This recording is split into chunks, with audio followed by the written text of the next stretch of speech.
this is a breaking news. This is breaking news for any prophecy watcher. Breaking news. I believe that this week that the Antichrist may have revealed himself. And now we need to talk about what does the word Antichrist mean, because in fact the Bible talks about how there are many Antichrists. There are many. Anyone that is against Jesus, the Bible, Christians, they are obviously Antichrist. But I think that one of the great Antichrist figures, let's put it that way, because there are several of them in the book of Revelation, has revealed himself this week on September 23rd. This is the first time that Mohammed bin Salman has done a full interview in the English language on a major Western media channel. So Fox News aired this. I watched it in its entirety, and I want to comment minute by minute about how important this is and how it relates to which scripture.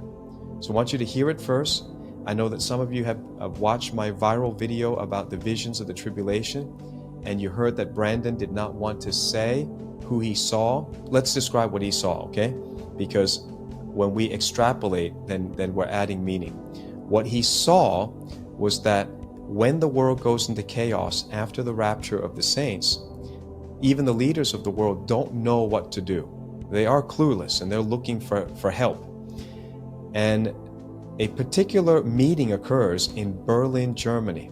And a Middle Eastern man, good-looking, young, well-spoken, is in this meeting, and all the Western leaders are looking to him for answers. And he brings this calm, he brings this assurance to them. And I want you to see the person that Brandon did not mention, but I thought I knew who he was. I've confirmed it with Brandon. He saw Mohammed bin Salman. As far as we know, obviously, Middle Eastern people in a vision, possibly could be him or a relative. And I am not calling him the Antichrist, but I'm calling him a major figure in the book of Revelation. And I want to show you where that is. So let's start with the interview. I'm going to go blow by blow, just show you, hear it for yourself.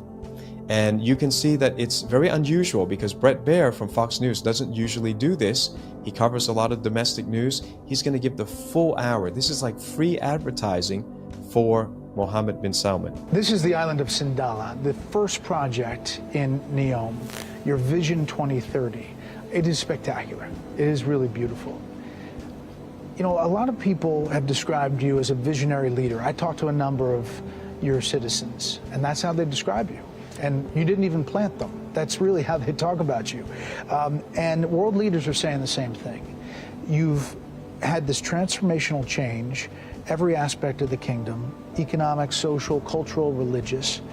Can you give us some specific examples of what your goals are and how you think all of this is going?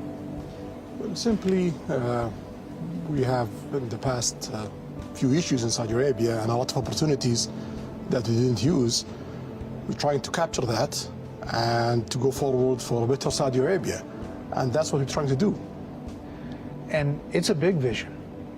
It is a big vision, and we get surprised every day that we reach our target faster, and we extend that to a newer target and a bigger ambition. So it's really exciting. Your ministers say you work them hard.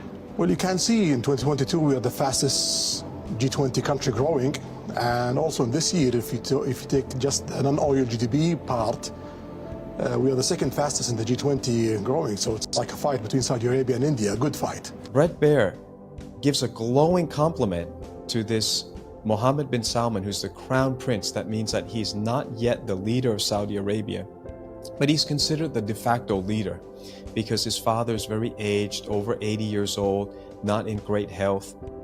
And he's been running the biggest construction project in the world, the sun has, and it's called the Project Neom. It's where we go when we go to Saudi Arabia and show you where the Israelites left Egypt and came into the land of Midian.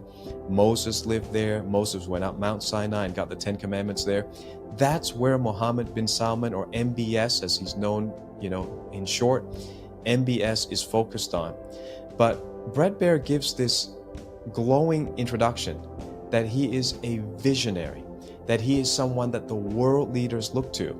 This really puts us in a path towards Revelation 17:18. There has to be somebody that the whole world looks to that's going to be in a very opulent society. And the economy is going to be churning over there. And the whole world is going to be trading and trafficking over there. And it looks very much like Saudi Arabia. So we're going to say right now, without a long teaching, that you need to consider that whatever you heard before about Mystery Babylon, it stayed a mystery because it wasn't revealed until really this week. This is the first time we are hearing advertisement about MBS and about NEOM on international TV fully in English. This is the first time. This, you could say, is the unveiling or the revealing of maybe not the Antichrist, but it could be. So you need to watch, you need to see, all right? And he himself would not think of himself as an Antichrist. I think that the Antichrist wouldn't know that. It's just like many times when you as a Christian are serving God, you don't know that you're being used of God. You don't know what your destiny is going to be in the ultimate end. You're just following God step by step. But ultimately, wow, well, you could be, one of the great evangelists, one of the great apostles and missionaries. So everybody is kind of in that personal space when they're following whoever they're following. I don't think he knows where the ultimate ending of this is. I don't think he read Revelation 17 and 18. So in many ways, all that he's going to describe is going to be really attractive, really good. And what else would the Antichrist offer? It's going to be something that everybody can celebrate. So this is a big construction project. It's completely dedicated to the green climate change global religion. And Brett Baer's eating it up, and he's presenting this to America, because one thing I know about Americans is most Americans are afraid of Saudi Arabia. When I say come to Saudi Arabia, let's take an expedition over there and discover the biblical history, people are like, oh no, I'm afraid of it. And I tell you, Saudi Arabia is safer than downtown Dallas at night. You wouldn't know that, but MBS has done a lot to clean up the place, and this is going to be free advertisement about what he's done so that people are more and more attracted to Saudi Arabia and begin to go there and invest in it. That has to be the trajectory if we're going to go to Revelation 17 and 18, right? Let him speak for himself. I got a lot of comments on this because this is major prophetic breakthrough.